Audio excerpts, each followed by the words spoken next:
ನಾನು ಹೋಗ್ತಿದ್ದೀನಿ, ಇಲ್ಲಿಗೆ ಮತ್ತೆ ಬರೋಕ್ಕಾಗಲ್ಲ. ಬಿಗ್ ಬಾಸ್ ಶೋನಿಂದ Rakshita Shetty, Dhruvanth out. Big boss Kannada season 12 elimination. ಈ ವಾರದ ಡಬಲ್ ಎಲಿಮಿನೇಷನ್ ಇದೆ. ಈ ವಾರ ಒಬ್ಬರಲ್ಲ, ಇಬ್ಬರು ಮನೆಯಿಂದ ಹೊರಗಡೆ ಹೋಗ್ತಾರೆ ಎಂದು ಕಿಚ್ಚ ಸುದೀಪ್ ಅವರು ಘೋಷಣೆ ಮಾಡಿದ್ದಾರೆ. ಸಂಡೇ ವಿತ್ ಸುದೀಪ್ ಎಪಿಸೋಡ್ನಲ್ಲಿ ಡಬಲ್ ಎಲಿಮಿನೇಷನ್ ಆಗಿದೆ ಅಂತ ಹೇಳಲಾಗಿದೆ.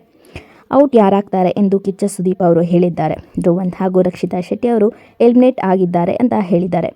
ಎಲ್ಲರೂ ಇವರಿಬ್ಬರ ಹೆಸರು ಕೇಳಿ ಶಾಕ್ ಆಗಿದ್ದಾರೆ.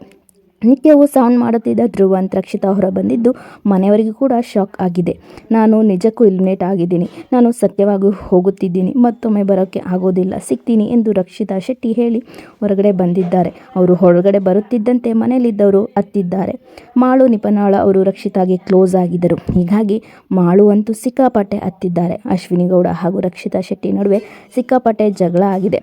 ಬರುತ್ತಾ ಅವರು ಕೂಡ ರಕ್ಷಿತಾ ಜೊತೆ ಹೆಚ್ಚಿನ ಸಮಯ ಕಳೆಯಲು ಆರಂಭಿಸಿದರು. ಈಗ ಅವರು ಕೂಡ ಅತ್ತಿದ್ದಾರೆ. ಈಗ ರಕ್ಷಿತಾ ಶೆಟ್ಟಿ ಹಾಗೂ ಧ್ರುವಂತ್ ಅವರು ಹೊರಗಡೆ ಹೋಗಿಲ್ಲ, ಇವರನ್ನು ಸೀಕ್ರೆಟ್ ರೂಮ್ಗೆ ಕಳಿಸಲಾಗಿದೆ ಎಂದು ಹೇಳಲಾಗಿದೆ. ಸೋಷಿಯಲ್ ಮೀಡಿಯಾದಲ್ಲಿ ಶನಿವಾರ ಸಂಜೆಯಿಂದಲೇ ಚರ್ಚೆ ಆಗಿದೆ. ಇವರು ಸೀಕ್ರೆಟ್ ರೂಮ್ಗೆ ಹೋಗಿರೋದನ್ನು ಬಿಗ್ ಬಾಸ್ ಯಾವಾಗ ರಿವೀಲ್ ಮಾಡಲಿದೆ ಎಂದು ಕಾದು ನೋಡಬೇಕಿದೆ. ಮುಗ್ಧತೆಯಿಂದ ವೀಕ್ಷಕರ ಮನಸ್ಸನ್ನು ಕದ್ದಿದ್ದಲ್ಲದೆ ಕನ್ನಡವನ್ನು ಕಲಿತು ಮಾತನಾಡುತ್ತಿದ್ದ ರಕ್ಷಿತಾ ಯಾವಾಗಲೂ ಯಾರ ಮಾತನ್ನು ಕೇಳಿಸಿಕೊಳ್ಳಲ್ಲ, ಕಾರಣ ಹೇಳಿದರೆ ಹೇಳೋದಕ್ಕೆ ಬರೋದಿಲ್ಲ ಎಂಬ ಆರೋಪ ಇತ್ತು.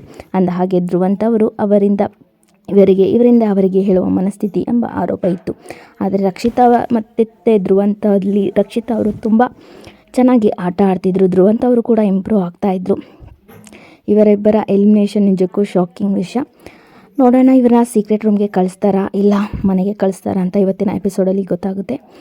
ನನ್ನ ಪ್ರಕಾರ ಇವರಿಬ್ಬರೂ ಇನ್ನೂ ಬಿಗ್ ಬಾಸ್ ಮನೇಲಿ ಇರಬೇಕು ಅಂತ. ನಿಮಗೆ ಏನನ್ಸುತ್ತೆ? ನಿಮ್ಮ ಅಭಿಪ್ರಾಯ ಏನು ಅಂತ ಕಮೆಂಟ್ನಲ್ಲಿ ತಿಳಿಸಿ. ಹಾಗೂ ರಕ್ಷಿತಾ ಅವ್ರಿಗೂ ಧ್ರುವಂತ್ ಅವರು ನಿಮಗೆ ಇಷ್ಟ ಆಗಿದರೆ ಕಮೆಂಟ್ ಮಾಡಿ.